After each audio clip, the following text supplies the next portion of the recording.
Hi, welcome back to my channel. Today I thought I would film the mummy tag. If you watch YouTube videos a lot, you'll have seen this going around, and I think it's a really nice way to get to know other mums and just get to know a bit about me, really, if you're a new subscriber. So I'm going to do the mummy tag. It's 40 questions. I'm going to do it in 2 parts because it's quite long and I talk a lot and you'd probably get bored if I did it in 1 part. So this is the first 20 questions. I've got them written on a bit of paper here, so if I keep looking down, that's why. So the first question is, how many children do you have and how old? So I've got 3 children, a little girl who's 10, another little girl who's 6 and a little boy who's 2.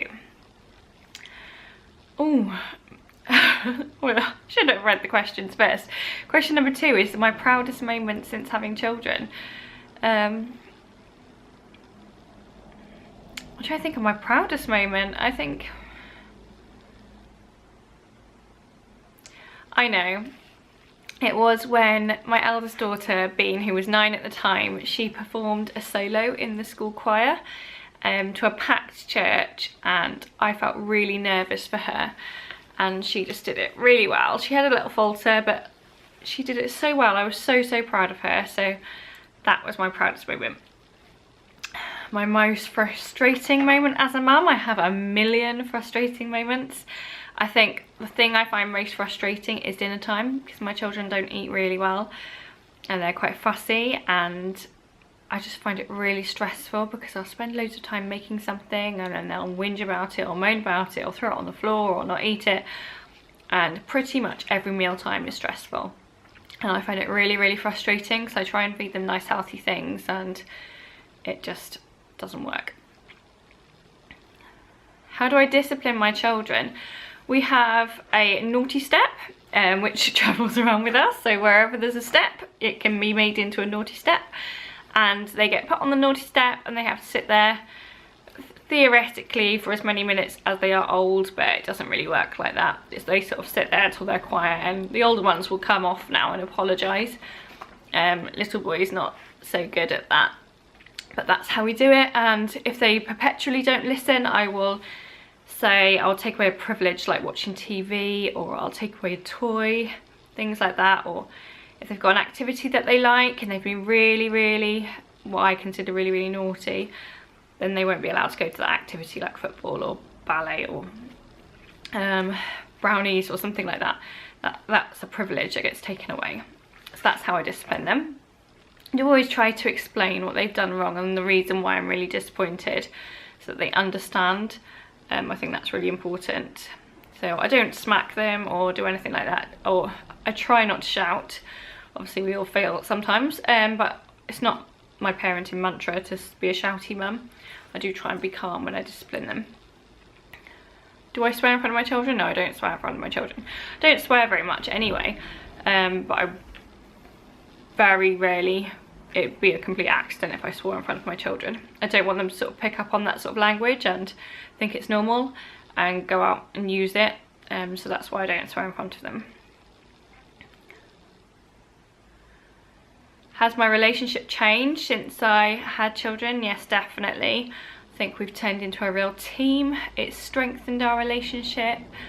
We have a mutual goal in the fact that our children are really important to us and we do everything for our children. We obviously have less time for ourselves, even though we do try and make time for ourselves. But yeah, it has changed since we have children. Since becoming a mum, am I similar to my own? I hope not. She doesn't watch YouTube. I don't think so. How is my relationship with my girlfriends? Now, I think becoming a mum has been really hard for me personally, with making friends, and you're kind of forced into being friends with people who your children are friends with, which is not necessarily a bad thing, and I really like a lot of these ladies, but they're not maybe friends that I would choose myself. So I think I can count my friends on like one hand, which I suppose is what the point is. Some of my best friends are from before, when I had children. I think mothers are quite competitive and I struggle a lot with that, so that's quite hard, and I think it makes it hard to be friends with other mothers. What's your favourite place to take your children? Oh, I love taking them on holiday and somewhere special.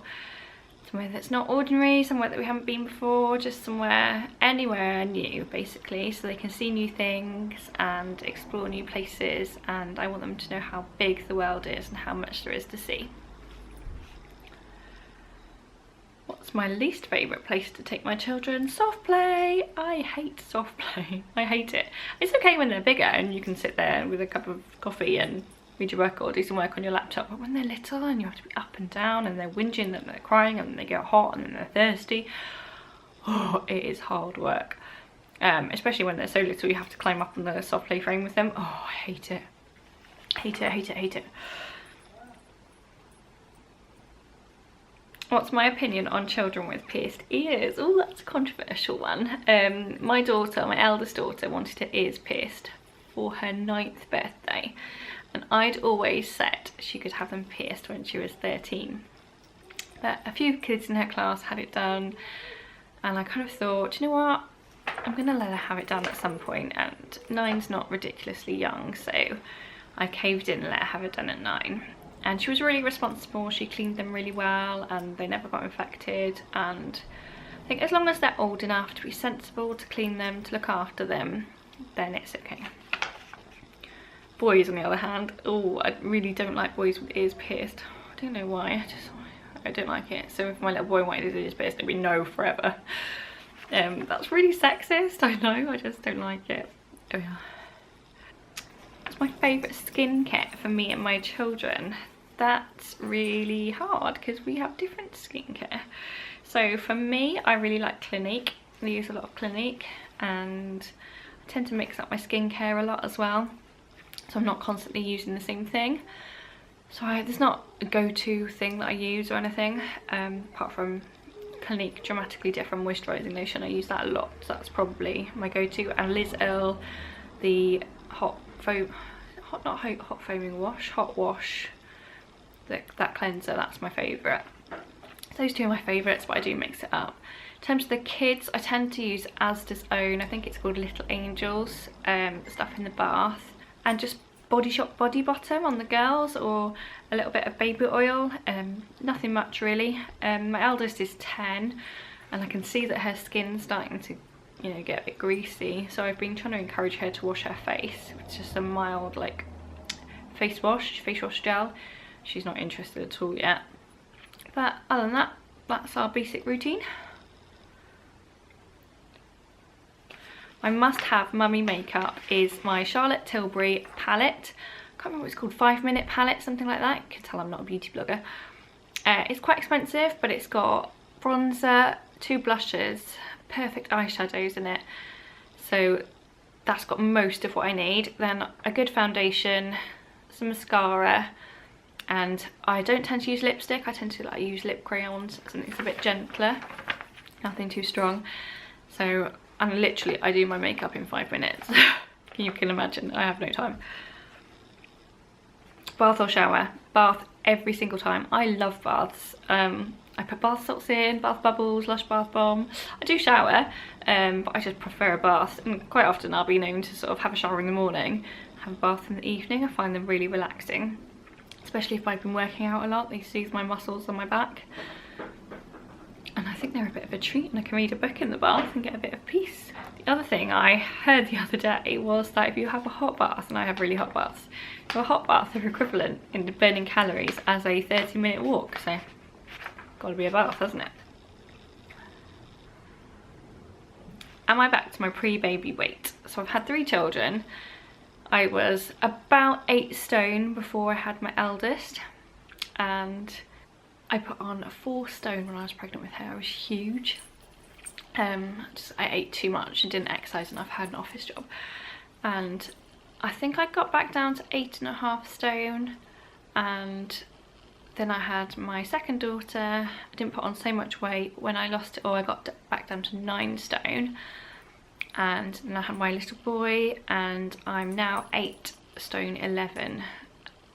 I'm not bothered by my weight. I'm quite happy at 8 stone 11, so I haven't lost all my baby weight from 10 years ago. I'm 11 pounds heavier, but it kind of suits me. I'd quite like to hover at 8.5, but it doesn't bother me too much. Do I expect my child to go to college? Does that mean A-levels? Yes, I do, and I would really like them to go to university as well. I think it's not only really important in terms of like their career, but in terms of their life development, sort of learning to live outside of home. So I'd really like them all to do A-levels and go to university. Are there any children's programs I hate? I don't really watch loads of them. They don't watch that much TV, but if I do put it on, it's for half an hour so I can go off and do other things. Any that I hate? No, I don't think so. What I really hate in the moment is my eldest watches all these YouTube videos. So I'm sorry, Dan TDM, but your voice drives me insane because it is on repeat in our house. I've actually had to ban Dan TDM at the moment, so that's what I hate the most. Cloth or disposable nappies? Now, I've used both. Obviously disposable nappies easier, but I don't think cloth nappies are that difficult. They're just bulkier, so like, and their clothes don't, you have to kind of go for bigger trousers because they're a little bit bulkier. I didn't use them on my little boy, I used them on the girls, so I can't say what they're like now, but I've used both and I quite like both. Finish this sentence. You know you're a mum when? I think you know you're a mum when you have their bodily fluid all over you, and that's okay. So you're really tired and you've got a blob baby sick on your shoulder and you just go to sleep anyway, or you co-sleep. This is not something I've done. You co-sleep and they wee the bed. I've heard people just throw a towel over it and carry on because they're so tired, and obviously we've all had poo on our hands when we're changing nappies and things, and it's weird, that just sort of gets to be kind of normal and okay, whereas before you're a mum, it's not okay to have poo on your fingers or sick on your shoulder. So I think you know when you're a mum when you're comfortable with another person's bodily fluid on you. That's really gross. So that's the end of the first 20 questions. I hope you like my answers. I'm going to film the next lot and put it up in maybe a week or however it works out on the channel, so stay tuned for the next lot of questions. And if you liked my video, or if you like me and you want to see more of my videos, please give this video a thumbs up and subscribe to my channel. I'd be really grateful. I'm over 1,000 subscribers now, so I'm really happy about that. So thank you all, and thank you all for watching and your support. So I'll see you next time. Bye.